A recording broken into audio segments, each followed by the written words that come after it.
tribunal. Oui. C'est après ces événements-là qu'il a fait cette sortie. Il y a un proverbe wolof qui dit quand dans le jeu démocratique, il y en a ce qui perturbe, il faut les indexer du doigt. Ça, c'est du courage politique. Et ne pas généraliser. Cette élection doit se tenir. Nos amis, Thierno et autres, doivent veiller pour mettre les moyens qu'il faut. Mais forcément, nos amis sont très forts en stratégie. Vous vous souvenez, quand il s'agissait de l'élection présidentielle, ils nous ont sorti la pirouette des parrainages pour filtrer et choisir leurs candidats. Aujourd'hui, qu'est-ce qu'on nous amène? C'est des listes parallèles, des listes parrainées. Il y a des gens qui se disent ne pas être du pouvoir, qui sont dans des listes que tout le monde sait que derrière, il y a la main du pouvoir derrière. Voilà autant de choses. Des listes parrainées qui sont du côté de l'opposition? Mais effectivement, mais c'est parrainé par le pouvoir.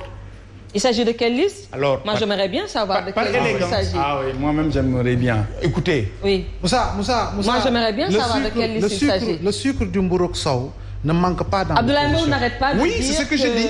Voilà. Non, c'est ce que je dis. Il y a des gens qui se disent de l'opposition. Il n'arrête pas de dire que le sucre du Mbourok Sow se trouve dans l'opposition. Mais jusqu'à présent, il ne m'a pas dit le sucre là se trouve de quel côté exactement. Mais ça saute à l'œil. Mais vous savez, tout ne se dit pas à la télé. Et Wolof, on dit en Wolof, je parlais d'élégance. Je dois être le premier à l'appliquer. Sinon, je ne crois pas à ce que je dis. Par élégance à ses adversaires, je préfère taire leur nom. Mais il suffit juste de regarder l'environnement et d'invoquer certainement que les téléspectateurs qui nous regardent vous disent... et d'invoquer leur passé récent. Oui. D'évoquer leur passé récent. Ils étaient dans Benno Bokk Yakaar. Ils étaient dans l'APR. En moins de 3 mois, si tu dis que tu l'as quitté, tu es dans l'opposition, il faut qu'on arrête de jouer dans ce pays-là. Le jeu démocratique est très flou. On ne sait pas qui est qui fait quoi. Ce qu'il dit, c'est vrai. Dans tous les camps, y compris celui du pouvoir, il y a des agendas cachés. Et c'est ce qui fausse carrément le jeu. Qu'il y a trop de manipulation, il y a trop de jeu. Dans l'opposition comme dans le pouvoir. Il appartient maintenant, surtout à notre génération, d'essayer d'améliorer ce que nos aînés ont fait. Je n'ai pas dit qu'ils n'ont pas bien fait, mais on peut faire mieux. Parce qu'aujourd'hui, quand tu parles d'acteurs politiques, les gens ont une connotation négative. Notre jeu à nous, c'est de se surpasser devant l'essentiel. Pour reprendre Abdourahmane Sow, le Sénégal, l'essentiel c'est le Sénégal, doubler nos camps et clans, de pouvoir par moment penser Sénégal. Malheureusement, ce n'est pas le cas. L'opposition, comme le pouvoir, dans la classe politique de manière générale, il y a un problème d'ego. Des gens pensent plus à leur personne, pensent plus à l'intérêt immédiat qu'à l'intérêt collectif. Nous autres jeunes qui avons décidé de ne pas faire autre chose que de s'engager dans la politique, il nous appartient de réajuster les postures, d'être courageux. Peut-être que je suis dans l'opposition que je le dis. Peut-être que si je serais dans le pouvoir, peut-être, je ne sais pas, parce que je ne veux pas faire dans la démagogie. Mais il va falloir que nous soyons assez courageux, tenir des discours et inviter aussi le président Macky Sall. Pour moi, c'est le président le mieux élu, depuis que le Sénégal est Sénégal. Il a ce qu'aucun homme politique sénégalais en termes de parcours n'a. Il n'a pas le droit de mettre ce pays-là en sac, de faire moins que Wade en termes d'avancée démocratique. Et malheureusement, on est en train de le vivre. Avec le ministre de l'Intérieur, qui est lui-même porteur de violence, porteur de contestation. Je parle bien de M. Antoine Diome, dont le passé récent vous rappelle les procès qui ont eu ici, qu'on n'a jamais vécu, des procureurs limogés par SMS sur des cas purement politique. C'est mon point de vue. Je pense que le président Sall doit pouvoir terminer en beauté, organiser une élection à laquelle il ne doit pas participer et partir en grand et donner un nouveau souffle à la démocratie sénégalaise. Et on nous dit qu'il va terminer ce chantier. On ne terminera jamais ces chantiers. On commence, quelqu'un d'autre continue. C'est ça l'esprit de l'État. C'est à ça que j'invite Thierno, qui est un sachant de la communication, qui est un jeune qui est entré en politique il n'y a pas longtemps, que j'ai suivi, que j'ai admiré de par ses émissions où il montrait les terroirs de ce Sénégal-là. Lui, au moins, peut-être, il n'est pas trop fanatique, mais de rappeler au président de la République qu'il n'a pas le droit de ne pas faire plus que son maître Abdoulaye Wade. Somme toute, pour terminer, oui, dans l'opposition, il y a un problème de confiance, comme dans le pouvoir. Combien ont été ceux qu'on pensait être des dauphins avec des grands messieurs du pouvoir, que du lendemain, par la magie du décret, sont presque devenus des néants en politique. Dans l'autre camp, vous n'entendez pas de bruit. Parce que tout se dit en bas. Parce qu'il y a l'épée de Damoclès. Et les réunions de mercredi, il sait de quoi je parle, au point que les gens ne parlent pas. Mais quand vous êtes quatre murs, les gens ne sont pas d'accord. Parce que chez eux, on se tait, je fais tout et vous appliquez. C'est la vérité. Alors, par contre, dans l'opposition, aussi, il va falloir qu'on permette à ces gens-là qui ne se connaissent pas souvent. Alors, Thierno, est-ce que Mahmoud Saleh, il n'a pas quelque part raison quand il dit que ces locales revêtent une importance capitale et préparent les législatives et la présidentielle? Même si, oui, il y a eu quelques sorties pour un peu recadrer ses propos et autres, mais quand on voit les différentes réactions des membres de Benno Bokk Yakaar répondant à ces gens de l'opposition, est-ce que quelque part vous n'êtes pas sur le même niveau? Alors, ce qui se passe souvent au Sénégal, c'est la déformation des propos et créer carrément de l'amalgame autour d'un discours qui était sincère. Mahmoud Saleh s'adressait à des militants de Benno Bokk Yakaar, à des militants de l'Alliance pour la République. Ce qu'il a dit, moi j'ai dit exactement la même chose sur ce plateau.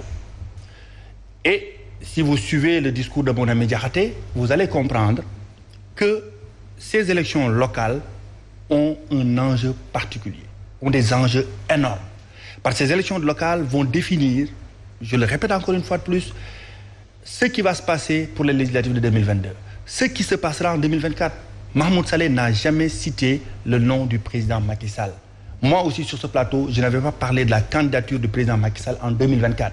Je ne suis pas le président du Conseil constitutionnel, peut-être mon ami Diakhaté l'est, puisque lui, il a tout de suite dit que le président Macky Sall ne doit pas se présenter en 2024. Moi, je ne suis pas dans ce débat.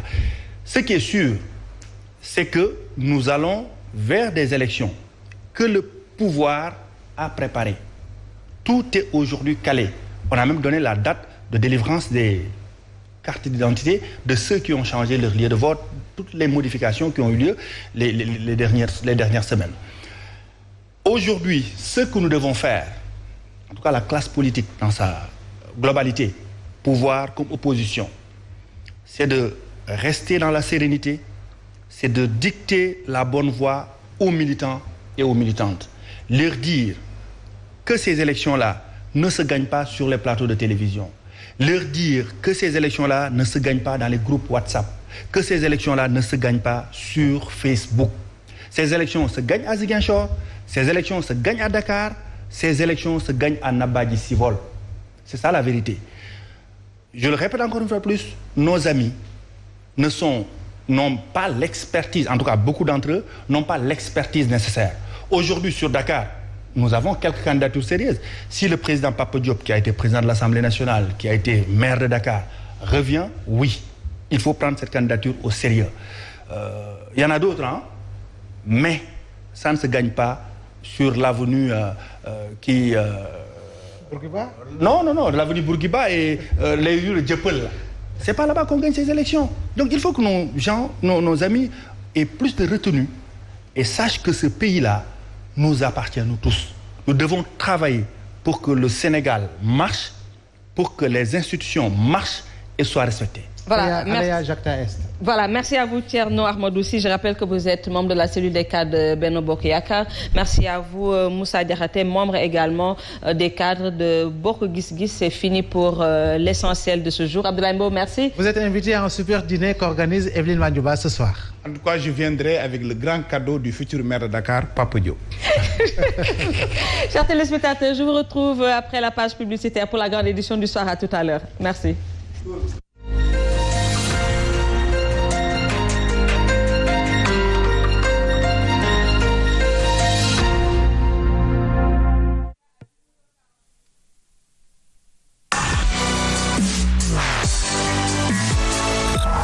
Sen TV, bienvenue chez vous.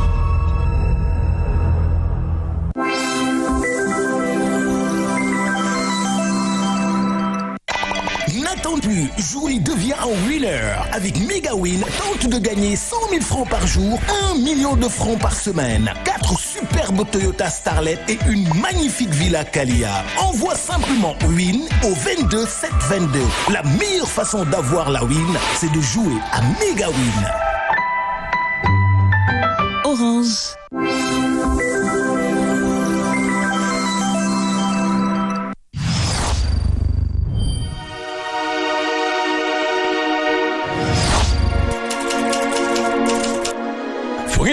nekk si àdduna si suuf mbaa ci jaww ji ànd leen ak seen groupe de presse leader D-Média téléchargez l'application D-Média si Play Store wala Apple Store ngir wéy di déglu ak seetaan seen émission en direct en VOD si Zik FM wala Sen TV taamu leen sunu page YouTube lire seen journal Tribune ak seen site d'information actunet.net D-Média dafa bokk si yéen.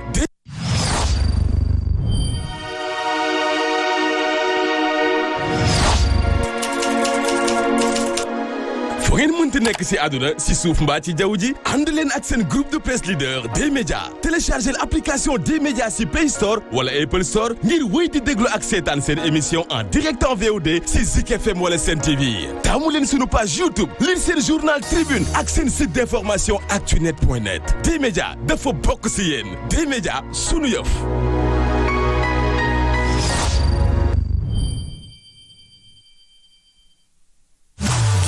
Sur ça yéen a ngi seen émission Dóor waar. aduna ko mën a juy luy wéy la. xam naa ne diggante bii. dara nekk waaye moom. ñu defal ma ko fay moom a gën. waaw ne. manuma ne law ngir xalaat. yal na ko yàlla attee ci yërmandeem kuy xëy ci ñu faatu.